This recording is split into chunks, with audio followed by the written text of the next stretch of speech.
Most people dream of moving to a different city. Some people dream of moving to a different country. But I grew up dreaming of leaving Earth altogether. It all began in a small town called Palakollu in Andhra Pradesh, a beautiful town surrounded by lush green paddy fields, beautiful canals, and a lot of coconut trees. Growing up there, space isn't something that people spoke about. There were no astronauts, no launch pad, and certainly no roadmap for someone who purely wants to dedicate her life for exploring the unknown beyond the humanity. My parents moved abroad when I was just a baby. They left me because they want to give me something that they couldn't afford back then, a chance to chase the impossible. While they worked hard abroad, my grandparents are the one who raised me. So, one evening, while I'm going back home, I noticed something. The moon was following us. So I asked my grandmother, "Why is it moon following us?" She gently smiled and said, "Maybe it wants you to be up there someday." That sentence stuck with me. Of course, she might said just to satisfy the curious kid of 6-year-old. And like many Indian grandparents, my grandmother has tons of bedtime stories, and mine were Chandamama Kathalu, where she used to mention about a lady who lives on moon and distribute toys and chocolates to the kids like me. And her stories turned the night sky into a universe full of possibilities. As I grew older, my fascination for space and moon slowly turned into the fascination for humanity beyond life and beyond our Earth.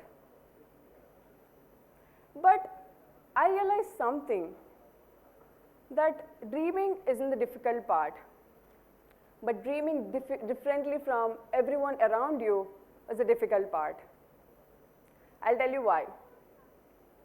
So when I said people that I want to go to space, few smiled politely, some laughed at me, some told me to be practical, and others thought it's just a childhood fantasy which I eventually outgrow. But I honestly understood why. In my hometown, there weren't people talking about becoming astronauts. And there are so many people who confuse between astronomy and astrology. So imagine trying to convince myself that I belong in that room was the biggest challenge. There were no one that I could point and say, if they can did it, maybe I can too. So over the time, I wasn't chasing my dream. I was trying to convince myself, yes, I belong in this space. I have no roadmap. All I had was curiosity. And I stepped into every science competition, every STEM program, and every science event that I could find. And one such opportunity is ISRO World Space Week, where I gave my first attempt in this world of space. And I was preparing for weeks along with my other friends, and honestly, deep inside, I have this question: am I enough for this? Am I good enough? Or do I even belong in this place? But I won the first place. When I heard my name as a winner, it wasn't the certificate that mattered. It was a feeling that maybe, just maybe, that this dream isn't impossible after all. And this opportunity opened the doors for many other places which I thought would never possible for me.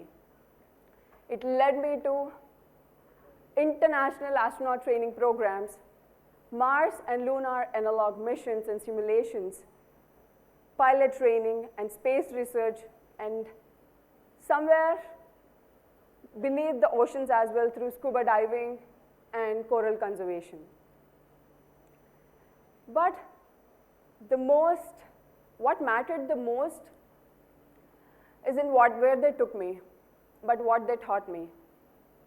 Oceans taught me humility. Flying taught me responsibility. And analog missions taught me discipline and resilience. And one last thing, research taught me patience. But one thing that changed me, the way I looked at humanity, is my recent analog mission at Mars Desert Research Station, where we were simulating how to live on Mars, but on Earth, completely isolating from outside world, just living with the same people for days, but not leading the regular life, leading a robotic life inside a habitat. And the most memorable part isn't simulating or pretending to live on Mars. It's about living and surviving in extreme environmental conditions together. Inside the habitat, there is no room for ego, no room for shortcuts. Everything matters, every step matters, and every minute counts. And along the way, I realized something that I never really understood before. Space isn't just about technology, it's about people. Because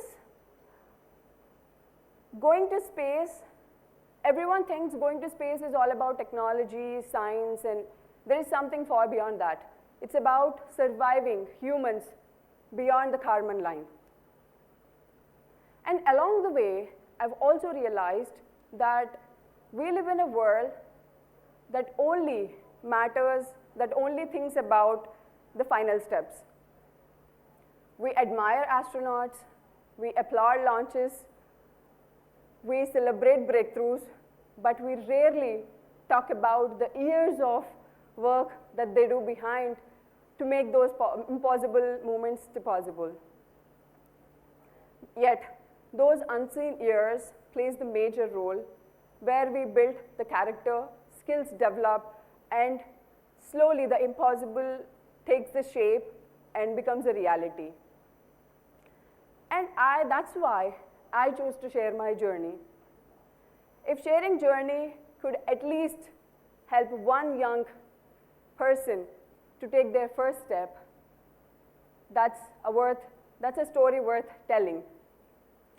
And today, when I go back to my hometown, I see something that I didn't see while growing up. Kids are talking about becoming astronauts. Parents are reaching out to me, asking how their kid can start working in space or start learning about space. And that's the change I'm most proud of. The conversation has changed. Once space felt as a far distant dream is now sounding as a possibility. Because one conversation with my grandmother could change my life, maybe one conversation with the student can change theirs as well. And in the beginning of this talk, I mentioned that I'm dreaming to leave this earth.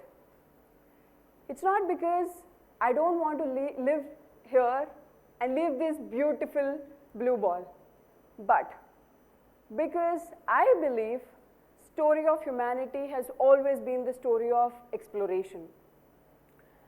Over the generations, they looked over a horizon. Our ancestors crossed the oceans they once thought that impossible to do, and once they thought that it has no end. They climbed the mountains that once they thought it's impossible to do. They learned to fly. They reached the moon. And it's not because it wasn't possible just overnight. It all started with someone questioning what's beyond. And I believe our generation is inherited with the same question. It's not because Earth isn't enough, but it's because learning to live beyond this blue planet will actually help us to innovate, to collaborate, and find solutions that will actually help to make Earth better. That's why I choose to leave Earth, not to escape, but to help the humanity build its future.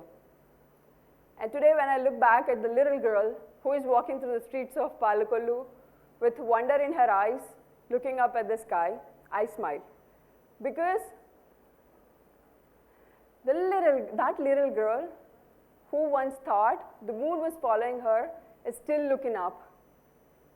But the only difference is she's not just standing there from the ground and looking at it.